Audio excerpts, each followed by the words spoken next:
Hello, and welcome back to my channel.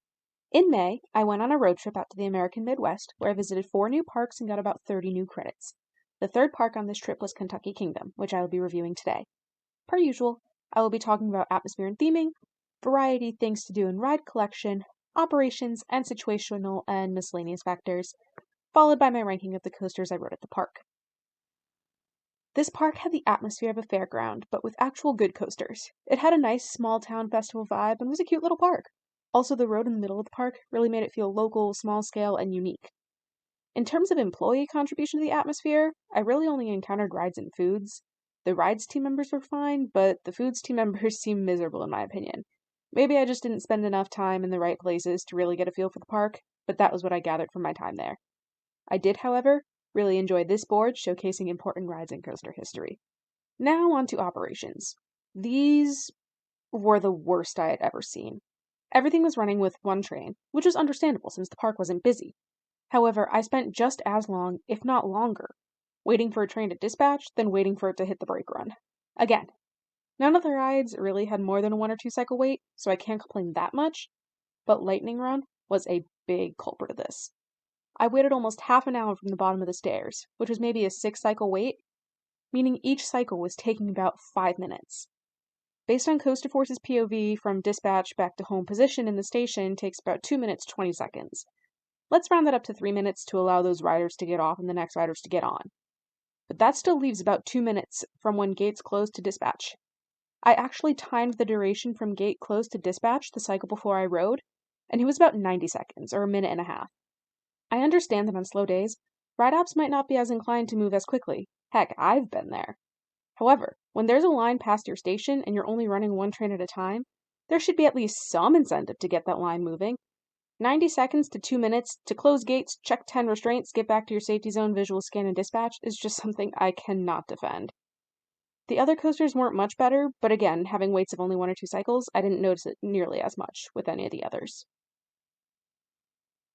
Okay, let's bring up the mood a little bit and talk about variety.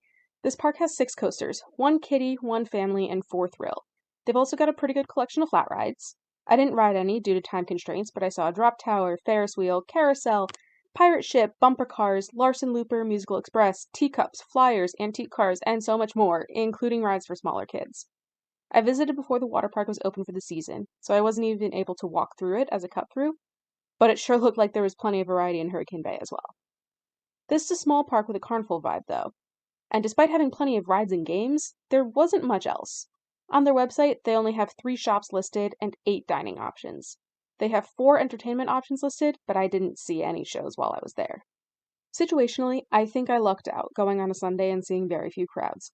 Granted, that also probably contributed to the slow feeling of everything because, again, on slower days, you don't have that line motivating you to move fast. That's not just for rides, but for all departments. The park is also pretty expensive for what it is. I paid $58 for admission plus $10 for parking. And this is a park with 35 listed rides, 48 if you include Hurricane Bay, on 63 acres of land. For comparison, single-day tickets for the other parks I visited on this trip were as follows. Holiday World charged $60 for admission, 0 for parking, and 49 rides including Splash and Safari, on 121 acres of land. Cedar Point costs $50 for admission, 15 for parking, with 108 listed attractions on 364 acres of land. Lastly, Kings Island costs $50 for admission, 25 for parking, with 64 attractions on 364 acres. If you really want to get technical, you're looking at the following for cost per ride and cost per acre. Kentucky Kingdom 68 yields about $1.42 per ride and $1.07 per acre. Holiday World 60 yields about $1.22 per ride and 50 cents per acre. For Cedar Point, your $65 gets you roughly 60 cents per ride and 20 cents per acre. And lastly, Kings Island 75 yields about $1.17 per ride and 20 cents per acre. I know that's getting down to the super specifics, but the short of it is, should I really be paying the same amount to get into Cedar Point as Kentucky Kingdom, with less than half the rides and a fifth of the area? Another thing that kinda stunk was that the Ferris wheel was down. I wasn't dead set on riding it, but I thought it would be fun if I had time. However, it was still down for off-season maintenance, which was a bit of a bummer. On the super-duper plus side, however, the cinnamon bread was delicious. I got all 3 glazes, plain, bourbon, and apple butter, I enjoyed the plain and bourbon glazes. The apple butter was alright, but I didn't like it with the bread. That's not the park's fault though, and the rest of my family ate it right up. Before I rank the rides, I want to put out a disclaimer. Despite my painless credit I got on T3, I didn't actually ride it, because I knew it would hurt beyond imaginable. So T3, along with Roller Skater, will not be included in this list. The 4 other coasters, however, will be. Number 4, Thunder Run. This ride was fine. Everyone is always raving about how good this ride is for a din coaster.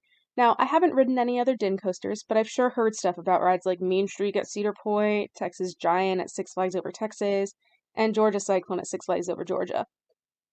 All things that were deemed rough and outdated enough to get the RMC treatment.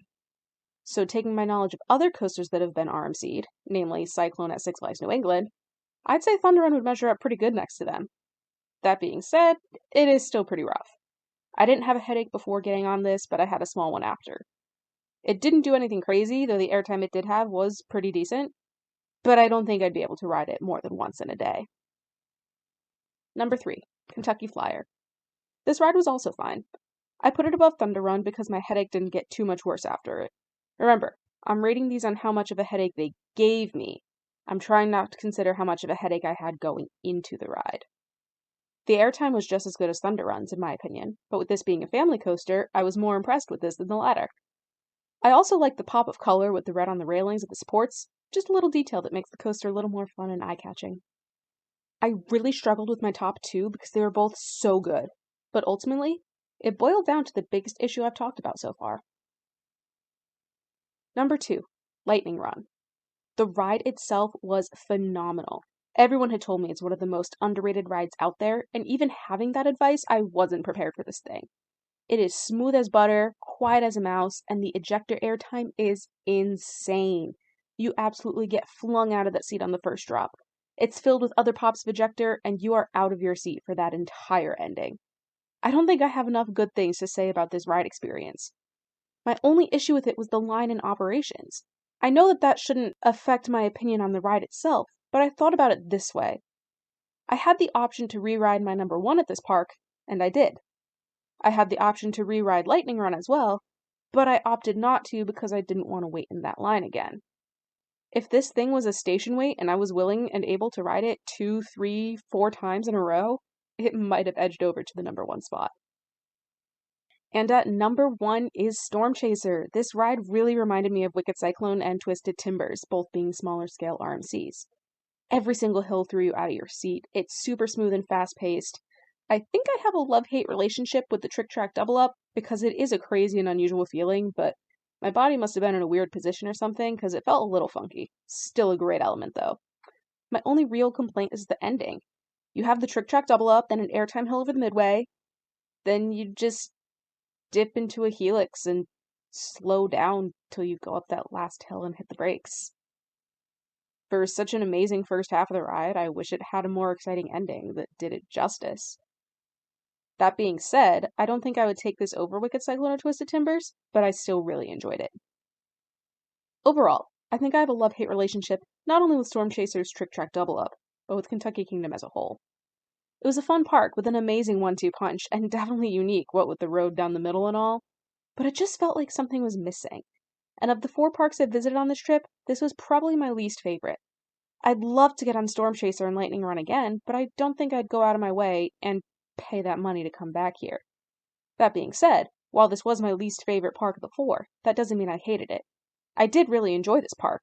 I think I just wanted to enjoy it more. But don't get me wrong, I'm very glad I came. Thank you guys so much for watching my Kentucky Kingdom review. There's only one more park on the list for this trip, so be on the lookout for my Kings Island video. Until then, thank you for watching, have a nice day, and I'll see you next time.